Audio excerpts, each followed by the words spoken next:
সারা বিশ্বে মূল্যস্ফীতি কমলেও বাংলাদেশ সেখানে ব্যর্থ।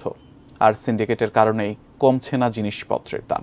সকালে গুলশানের লেকশোর হোটেলে বেসরকারি গবেষণা সংস্থা Centre for Policy Dialogue CPD আয়োজিত বাজেট নিয়ে এক অনুষ্ঠানে এমন অভিমত তুলে ধরে বক্তারা পরামর্শ দিলেন সবার আগে সুশাসন নিশ্চিতের।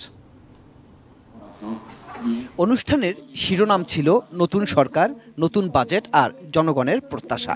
প্রতি বছর বাজেটের আগে অংশীজনদের নিয়ে সিপিডি এমন সংলাপ আয়োজন করে থাকে। এই ফোরামের মাধ্যমেই দাবি করব উপানুষ্ঠানিক শিক্ষা প্রকল্প। সংলাপে গবেষণা প্রতিবেদন তুলে ধরে বলা হয় ৬৪% মানুষের বাজেট নিয়ে কোনো প্রত্যাশাই নেই। আর বাজেটের উপর আলোচনায় অংশ নিয়ে বক্তারা সবচেয়ে বেশি বলেছেন দাম নিয়ন্ত্রণের বিষয়টি নিয়েই। আজকে ৫-৬ জন লোক তারা ইম্পোর্ট করছে এবং they have a syndicate, whatever price they want they can get. এই জিনিসগুলো যদি আমরা ফান্ডামেন্টালি না দেখি, আমরা ইনফ্লেশন ইন্ডিয়াতে কমে গেছে, শ্রীলঙ্কার মতো দেশেও ইনফ্লেশন কমিয়ে ফেলেছে, কিন্তু we could not do it.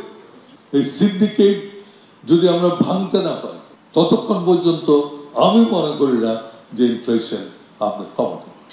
আলোচনায় আসে ব্যাংক খাতের অনিয়ম, দুর্নীতি আর মার্জারের বিষয়টিও। অর্থ পাচার ঠেকানো সহ সবাই জোর দিলেন সুশাসনের উপর। প্রাতিষ্ঠানিক যে দক্ষতার দরকার, আমরা কিন্তু খুবই দুঃখের বিষয় যে একদিকে আমাদের এই আর্থসামাজিক যে জায়গায় আমরা এসেছি সেটার সাথে কিন্তু সমান্তরালভাবে আমরা আমাদের প্রতিষ্ঠানগুলোকে শক্তিশালী করতে পারছি না, যার ফলে যে টাকাটা এই ট্যাক্স পেয়াররা দিচ্ছেন সেই টাকাটার যথাযথ ব্যবহার আমরা করতে পারছি না। Why government has to repeatedly go to the same areas again and again? What are the inherent reasons? এটা দেখার দরকার।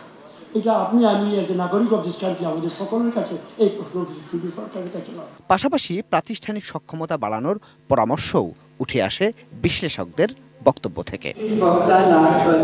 গোলাম কাদের রবু, এটিএন নিউজ, ঢাকা।